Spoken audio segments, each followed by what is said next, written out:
আফগানিস্তান, যেখানে যুদ্ধের ধুলোয় ঢাকা মাটির নিচে লুকিয়ে আছে $1 ট্রিলিয়ন খনিজ ভাণ্ডার। তালেবান সরকারের নতুন খেলা শুরু হয়েছে, মাটির সোনা দিয়ে ভাগ্য বদলের খেলা। 2021 সালে ক্ষমতায় ফিরে আসার পর থেকেই আফগানিস্তানের বিপুল খনিজ সম্পদকে কাজে লাগাতে শুরু করে উদ্যোগী হয়েছে তালেবান সরকার।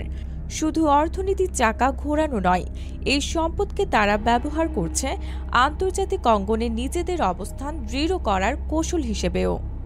যুক্তরাষ্ট্রের ভূতাত্ত্বিক জরিপ সংস্থার তথ্য অনুযায়ী আফগানিস্তানের 34টি প্রদেশে অন্তত 1400 স্থানে মজুত রয়েছে লোহা, তামা, লিথিয়াম, ইউরেনিয়াম সহ বিভিন্ন খনিজ। মোট মূল্য প্রায় $1 ট্রিলিয়ন। এর মধ্যে আকরিক লোহার মজুদ 2 বিলিয়ন মেট্রিক টন, আর লোহার প্রদেশে রয়েছে প্রায় 1,20,00,000 টন তামা, যার বাজার মূল্য প্রায় $50 বিলিয়ন। এছাড়া রয়েছে লিথিয়াম এবং 47টি সম্ভাব্য তেলক্ষেত্র।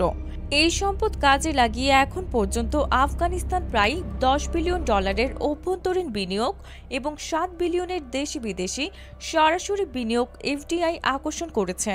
কর্মসংস্থান হয়েছে 1.5 লাখের বেশি মানুষের। এই বিনিয়োগে সবচেয়ে সক্রিয় দেশগুলোর মধ্যে রয়েছে চীন, রাশিয়া, ভারত, ইরান ও পাকিস্তান। চীন ইতোমধ্যেই উত্তরাঞ্চলে 25 বছরের তেল উত্তোলন চুক্তি করেছে এবং বড় আকারের তামা খনি প্রকল্প হাতে নিয়েছে। ভারতের সঙ্গে চলছে তামা, লোহা ও ইউরেনিয়ামের উত্তোলন কার্যক্রম। রাশিয়া তেল ও গ্যাস অনুসন্ধানে সহায়তা করছে, আর ইরান কাজ করছে আন্তর্জাতিক বাণিজ্যে মধ্যস্থতাকারী হিসেবে। বিশ্লেষকরা বলছেন, তালেবান প্রশাসনের এই কৌশল শুধু অর্থনৈতিক প্রবৃদ্ধির জন্য নয়, বরং আন্তর্জাতিক স্বীকৃতি আদায়েরও একটি বড় হাতিয়ার। যুদ্ধ বিধ্বস্ত এক দেশ এখন মাটির নিচে সোনা দিয়ে নিজের পরিচয় নতুন করে লিখতে চাইছে।